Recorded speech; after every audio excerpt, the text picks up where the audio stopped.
Assalamualaikum warahmatullahi wabarakatuh. Perkenalkan, nama saya Yandian Junior dari kelas 2D Penjas NPM 19219150. Pada kesempatan ini saya akan memaparkan atau menjelaskan tentang proses pencernaan, proses penyerapan, metabolisme karbohidrat dan protein dan lemak. Yang pertama, saya akan menjelaskan tentang proses pencernaan. Apa itu proses pencernaan? Proses pencernaan adalah sebuah proses metabolisme di mana suatu makhluk hidup memproses sebuah zat dalam rangka untuk mengubah secara kimia atau mekanik suatu zat menjadi nutrisi. Pencernaan biasanya dibagi menjadi aktivitas mekanik dan kimia. Dalam kebanyakan PT Brata, pencernaan adalah satu proses banyak tingkat dalam sebuah sistem pencernaan. Setelah ingesti dari bahan mentah, kebanyakan organisme lain, proses ingesti biasanya melibatkan beberapa tipe manipulasi mekanik. Pencernaan dibagi menjadi 5 proses. Yang pertama ada ingesti, menaruh makanan di mulut. Yang kedua ada pencernaan mekanik, mastikasi, penggunaan gigi untuk merobek dan menghancurkan makanan dan menyalurkan ke perut. Yang ketiga ada pencernaan kimiawi, penambahan kimiawi asam, bile, enzim, dan air untuk memecah molekul kompleks menjadi struktur sederhana. Yang keempat ada penyerapan, gerakan nutrisi dari sistem pencernaan ke sistem sirkulator dan hepatik kapilaris melalui osmosis, transport aktif, dan difusi. Dan yang terakhir, yang kelima, ada penyingkiran. Penyingkiran material yang tidak dicerna dari traks pencernaan melalui defekasi. Itu penjelasan tentang proses pencernaan. Nah, selanjutnya yang kedua ada proses penyerapan. Proses penyerapan adalah makanan umumnya terjadi dalam usus halus, jejunum, dan ileum. Di sana terdapat banyak lipatan atau disebut jonjot usus. Pili memiliki fungsi memperluas permukaan penyerapan, sehingga makanan dapat terserap dengan lebih efisien. Selama proses penyerapan, molekul makanan akan memasuki aliran darah melalui dinding usus. Pembuluh darah mikroskopik atau kapiler dalam pili akan menyerap hasil pencernaan yang berupa protein dan karbohidrat. Sedangkan pembuluh getah bening dalam pili akan menyerap ke lemak. Dari situ, aliran darah akan membawa makanan yang sudah dicerna menuju ke hati. Sel-sel hati kemudian akan menyaring zat-zat berbahaya dalam darah. Hati juga akan menyimpan vitamin larut dalam lemak serta nutrisi yang berlebihan seperti glukosa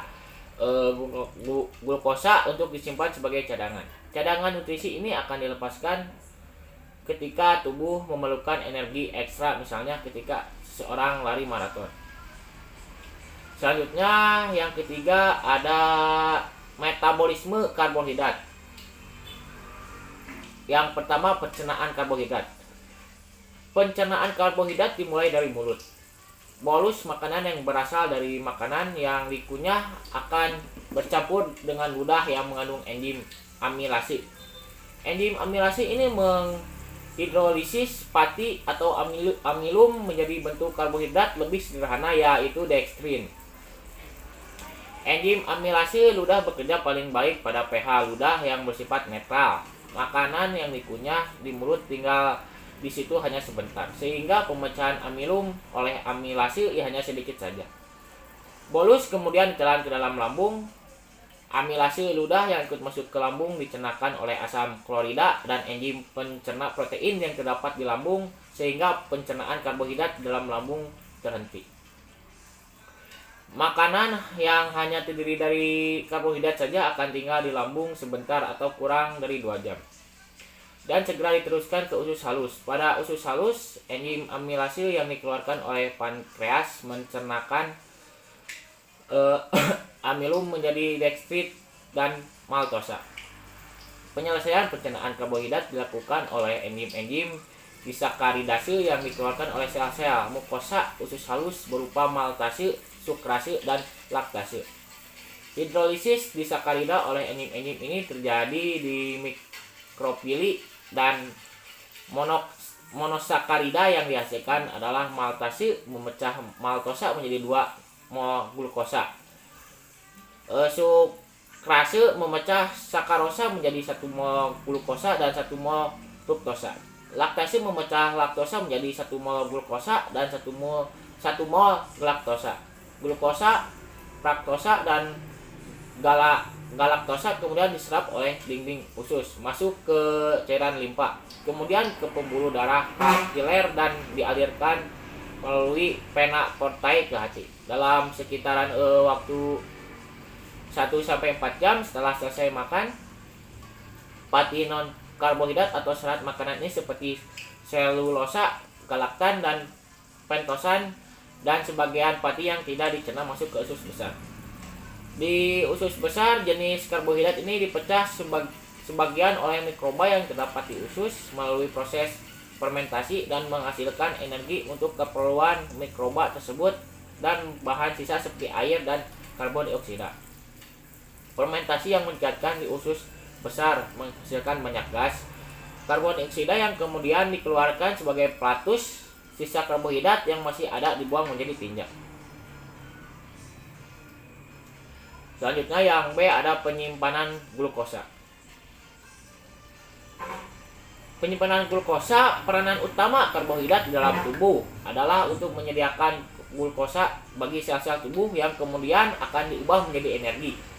Kelebihan glukosa akan disimpan di hati dalam bentuk glikogen. Salah satu fungsi hati adalah menyimpan dan mengeluarkan glukosa sesuai kebutuhan tubuh.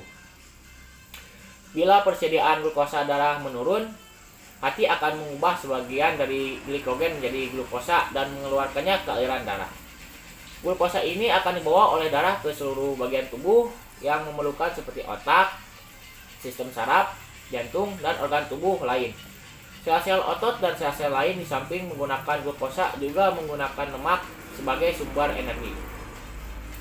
Sel-sel otot juga menyimpan glukosa dalam bentuk glikogen. Glikogen ini hanya digunakan sebagai energi untuk keperluan otot saja dan tidak dapat dikembalikan sebagai glukosa ke dalam aliran darah.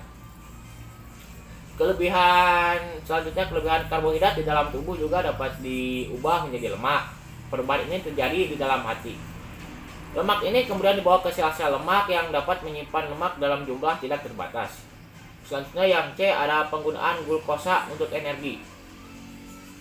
Bila glukosa memasuki sel, enzim-enzim akan memecahnya menjadi bagian-bagian kecil yang pada akhirnya akan menghasilkan energi, karbon dioksida, dan air.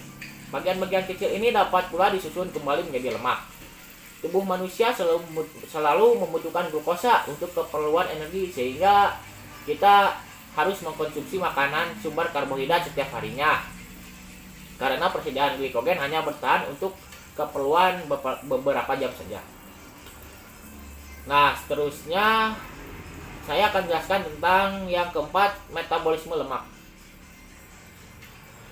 Metabolisme lemak adalah proses di mana asam lemak akan dicerna kemudian dipecahkan untuk menghasilkan energi atau disimpan dalam tubuh sebagai cadangan energi. Proses metabolisme lemak terjadi dalam usus dan dibantu oleh enzim lipase yang terkandung dalam usus. Ketika makanan masuk ke dalam usus akan mengalami kontraksi yang merangsang keluarnya hormon cholecystokinin. Hormon tersebut merangsang kantong empedu berkontraksi dan menghasilkan cairan empedu. Cairan empedu mengandung garam yang berfungsi untuk mengemulsi lemak menjadi butiran lemak dengan ukuran yang lebih kecil. Ukuran butiran lemak yang lebih kecil akan memudahkan proses hidrolisis lemak oleh lipas yang diproduksi pankreas. Proses metabolisme sebagian besar terjadi dalam usus, namun juga dapat terjadi pada hati, sel-sel otot, dan sel-sel lemak untuk dipakai sebagai energi atau disimpan sebagai energi cadangan. Nah, yang terakhir ada metabolisme protein.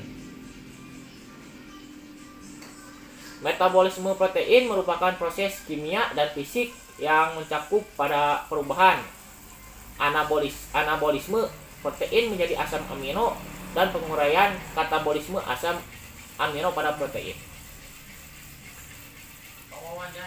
Asam amino yang telah tersebar melewati darah dan masuk dalam jaringan tubuh akan disintesis kembali menjadi protein. Protein ini berfungsi untuk mempertahankan fungsi sel-sel yang masih normal. Pada metabolisme, asam amino akan melakukan pelepasan gugus amino, kemudian perubahan kerangka karbon dalam molekul asam amino.